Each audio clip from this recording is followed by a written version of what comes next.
maka kami akan mencoba menjelaskan beberapa pertanyaan yang sudah mampir di inbox kami, dan ini mungkin juga akan jadi pertanyaan bagi kalian semua.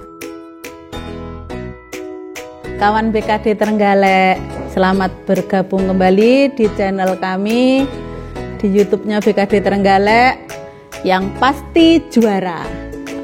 Nah, untuk kali ini karena sudah banyak sekali pertanyaan dari kalian yang sangat antusias untuk bergabung menjadi ASN di Kabupaten Trenggalek, maka kami akan mencoba menjelaskan beberapa pertanyaan yang sudah mampir di inbox kami, dan ini mungkin juga akan jadi pertanyaan bagi kalian semua. Nah, yang jawab di FB itu miminnya banyak, jadi kalian tidak usah khawatir tidak akan terjawab. Kita akan berusaha menjawab satu persatu. Nah, apa pertanyaan yang paling sering muncul? Min, aku jurusanku ini, bisa daftar enggak? Nah, bagaimana kalian tahu jurusannya itu? Kan harus membaca dulu. Jadi dibaca dulu di lampiran itu jurusan dari apa yang kualifikasi pendidikan yang kalian miliki. Misalkan ijazahnya S1 akuntansi. Nah, tapi di pengumuman ditulis S1 akuntansi sektor publik yang bukan perbankan dan syariah. Selama di ijazah kalian tidak bunyi perbankan dan syariah, berarti masuk. Nah, itu salah satunya. Kemudian pertanyaan yang lain, Min, ijazahku S1 keperawatan, belum punya nurse. Ya ndak usah daftar, wong yang dipersyaratkan itu S1 plus nurse, jadi yang dipakai nurse-nya ya, kecuali kalian punya ijazah D3. Kalau punya ijazah D3 itu silahkan dimasukkan, itu bisa. Nah, itu sebagian pertanyaan tentang kualifikasi pendidikan. Setelah kalian itu membaca mulai dari awal sampai akhir di lampiran itu jurusan, jangan kesusu, waktunya masih 3 minggu. Jadi tutupnya pendaftaran itu tanggal 21 Juli tahun 2021. Selama 3 minggu ini, tapi jangan di akhir-akhir, karena biasanya kalau di akhir SSCN itu diserbu banyak orang, semakin lemot. Persiapkan dari sekarang, mantapkan. Kalau untuk CPNS ini sambil rodok ngerepek juga biar tidak salah. Jadi kalau CPNS kalian itu usianya 18 sampai dengan 35 tahun. Nah, 35 tahun ini saat mendaftar TET. Jadi ketika kalian 35 tahun lebih dari 1 hari, itu sistem otomatis akan menolak.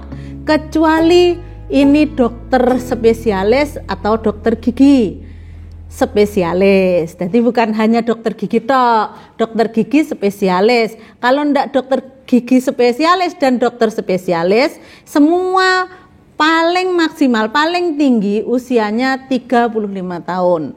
Nah, itu satu. Terus kemudian nanti kalian juga harus membuat surat pernyataan.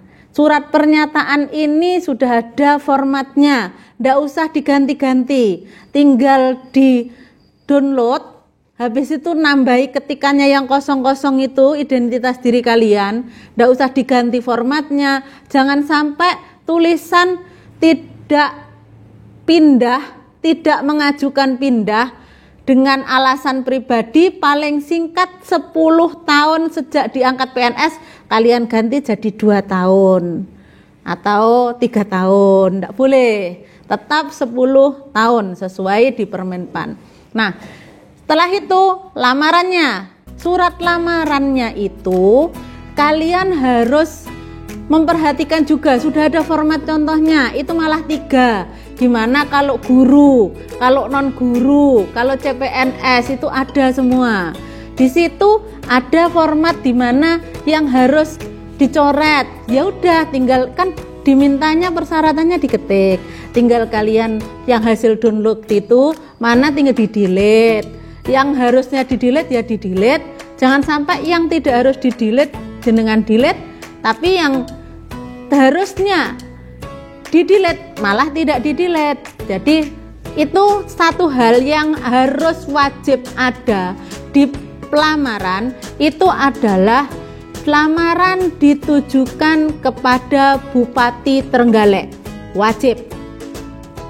Di Trenggalek, wajib. Diberikan meterai 10.000, wajib. Ditanda tangani, juga wajib. Kalau hal ini tidak ada, maka itu akan menjadikan bisa jadi tertolak seleksi administrasinya. Jadi perhatikan di lamaran itu. Nah, setelah surat lamaran dan surat pernyataan ini, kemudian kalian rodok ngerepek lagi saya nanti biar ndak salah, biar rodok-rodok urut. Di lamaran itu juga ada kata-kata yang di formatnya kemarin sudah diubah karena di SSCN-nya ternyata menunya juga berubah. Kita menyesuaikan dengan yang ada di SSC ASN. Jadi di SSC ASN itu swafoto. Swafoto ini kalian tapi tidak boleh swafotonya itu dipercantik, diedit, yang real aja. Karena nanti akan masuk juga itu untuk melihat wajah realnya kalian. Wis talah koyok mimin ngene iki ayu-ayu ya wis ben ngene iki gitu loh. Kalian aslinya juga ayu dan ganteng-ganteng. Oke, itu tentang lamaran. Tanda tangannya tinta warna hitam ya. Terus kemudian KTP. Sekarang segera dicek dulu KTP-nya. KTP-nya itu sudah sesuai antara identitasnya. Kalau namanya misalkan namanya Sunu Purwono gitu. Jadi di KTP tulisannya Sunu Purwono, di ijazah tulisannya Soenu Purwono. Itu beda. Segera disesuaikan, diurus dan disesuaikan. Yang dipakai yang mana? Yang penting kami lihat sesuai. Dasarnya adalah dokumen yang pertama kali panjenengan miliki itu apa, itu adalah dasarnya. Dan secara kepegawaian itu kami melihatnya dari ijazah dan KTP gitu ya. Terus kemudian pas fotonya jelas. Pas foto itu yang namanya pas foto kalau kalian lihat di Kamus Besar Indonesia itu yang dulunya namanya EYD, sekarang diganti bukan EYD lagi. Itu foto kotak itu, potret itu setengah badan kelihatan kepalanya sampai ke pundak sini, terus menghadap ke depan. Uploadnya nanti jangan sampai kepalanya di bawah atau kepalanya di samping.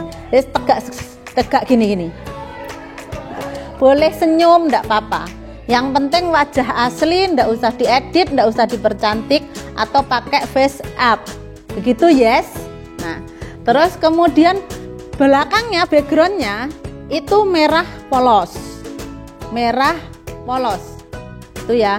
Jangan merah tapi batik-batik, jangan sampai pakai handuk.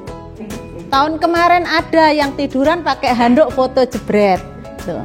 Kita masih maklum, kalau sekarang nanti susah, tidak boleh ya itu.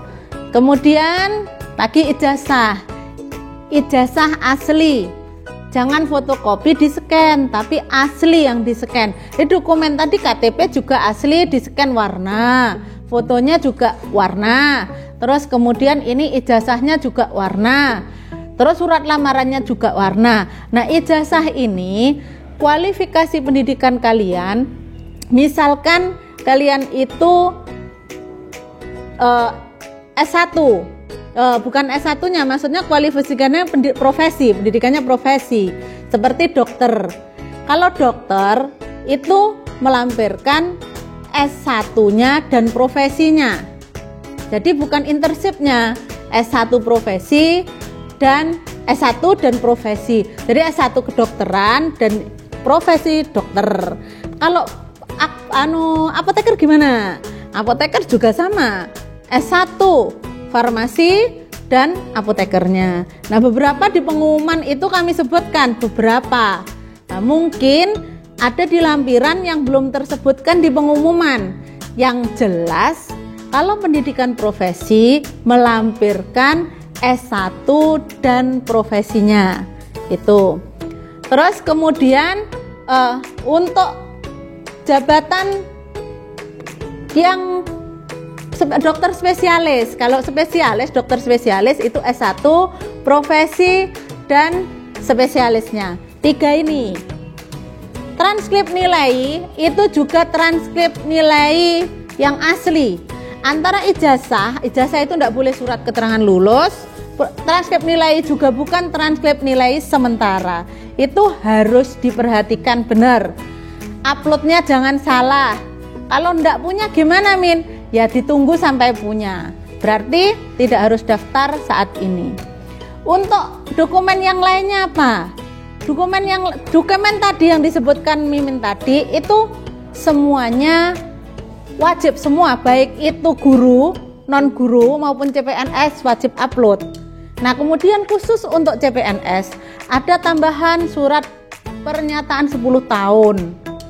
Terus kemudian ada bukti akreditasi perguruan tinggi dan atau prodi. Kalau di SSCN itu ada harus upload perguruan tinggi dan prodi, upload aja keduanya. Tetapi secara verifikasi kami hanya menggunakan salah satunya. Ikuti aja apa yang ada di SSCN, diupload dua-duanya, verifikasi nanti akan diserahkan pada tim verifikasi.